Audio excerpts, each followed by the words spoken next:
Alright, palm trees. Still, with just a little bit of aiming and maybe a backflip dive, I can finally get these 4 precious golden coins.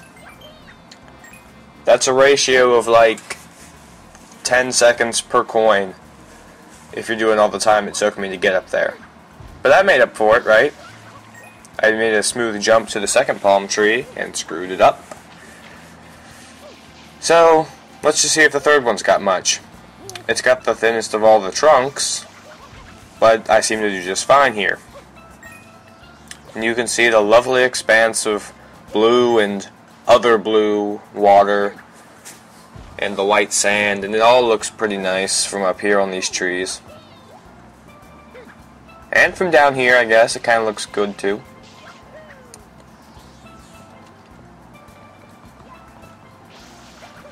And island complete. We can go back to land or ocean, because I spy out there with my chlorine-soaked eye.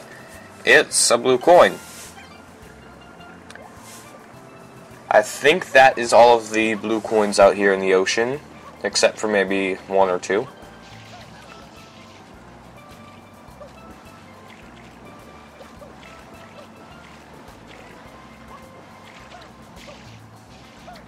So back here on land, we've got more coins to collect, starting here in this cabana, or fruit house maybe. Every single time I go near the fruit, I think I might need to pick them up and take them to the grinder on top of the cabana, because I don't know if I've gotten that blue coin yet. And of course I always do have gotten it. So I ditched the banana. Banana. Banana.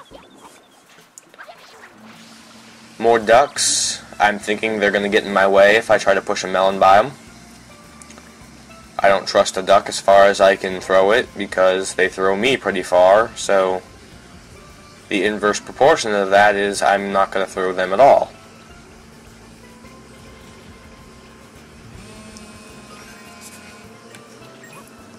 And as you all know, despite what cats may do, watermelons getting pushed into or out of bodies of water equal explosions and lack of watermelons.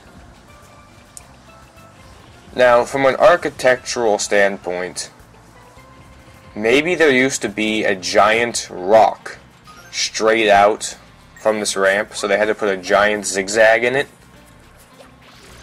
But they could have just built the cabana further over, or maybe just done the ramp from a different angle. There is absolutely no reason to put a giant kink in there other than to screw me over while pushing this badly shaped watermelon collision ball.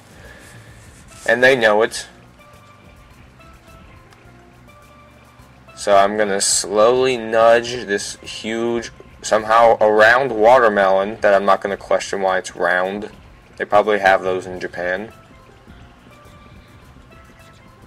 I wonder if I can go over there and get a custom shaped watermelon. Something shaped like a boot shaped watermelon. Maybe I'd better go to Canada if I'm going to get a boot shaped watermelon. Okay, coins everywhere. In the water too. He just sort of throws them out and makes you collect them for his amusement.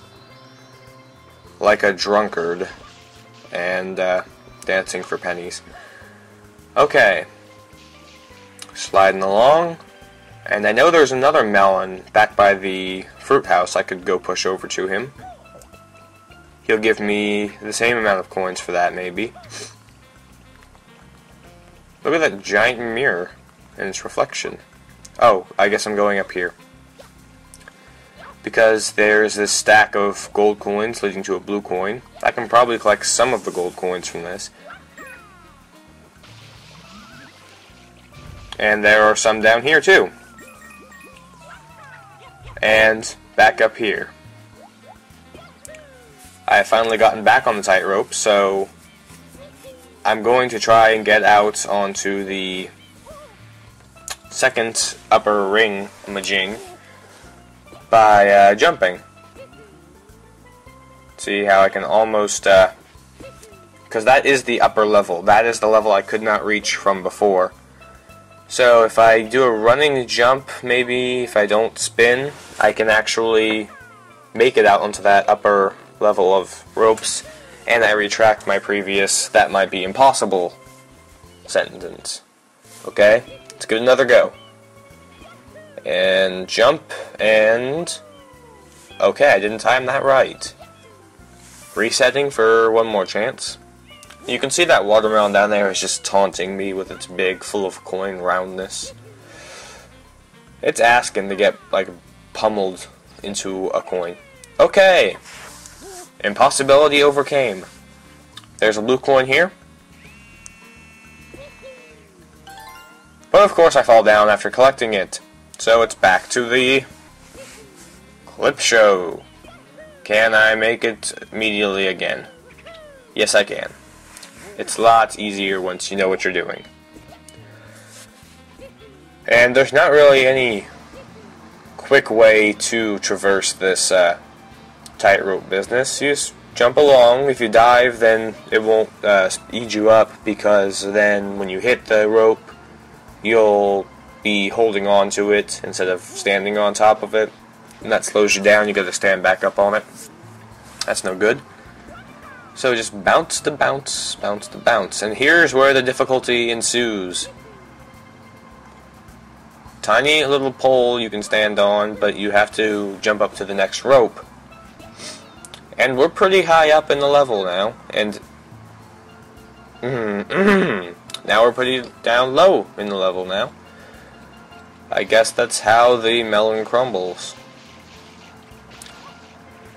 Speaking of melons crumbling, let's head back out to the fruit stand here and see what this plant is up to. Absolutely nothing. Also, this duck, just senseless violence, seeing if I collected its coin. And this melon could always use a good pushing over to the cabana. If we can do this right on the first time, then I won't have to come back and do it a second time. Profound statements. Only found on this channel, folks. If you do it the first time, you don't have to do it a second time. Pushing the melon very, very carefully and not at all haphazardly, because there's no way I'm going to drag this thing halfway across the entire beach 4 times. Because it's the entire beach, so halfway is only half a trip. And this little kink in the cabana's boardwalk. Oh no, it's really close to the edge there.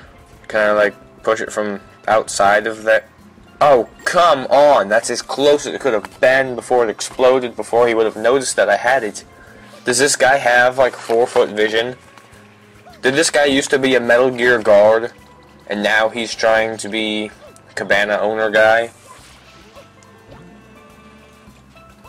Oh, these ducks. They pose so little threat to me, but I'm going to have to take them out. I don't know if that yellow stuff will hurt my melon, but it probably will.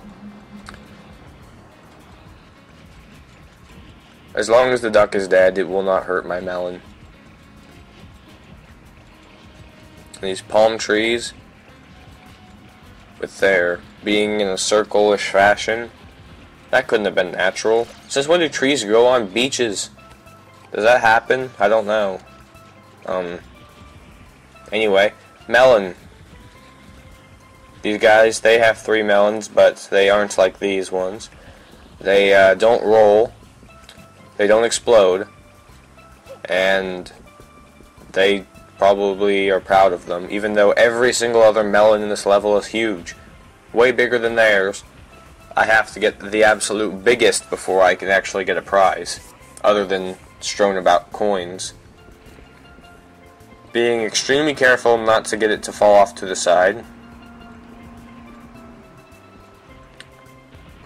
I probably should just ease it on in. Come on, look at this. There we go. He thinks he's so cool with his shades. Hooray! Coins everywhere. Problem with all these coins everywhere is I can't get them all in time. And now we're up here, I guess. Giving another go to the blue coins at the top of the end of this rope. I like this place up here because it really gives you a scope of how huge the level is, how beautiful the water is, how tiny everything else is, and how high up you really are on these ropes. I don't think I'm going to make it out there this time, so should you want to find out if I'm going to make it, check back tomorrow.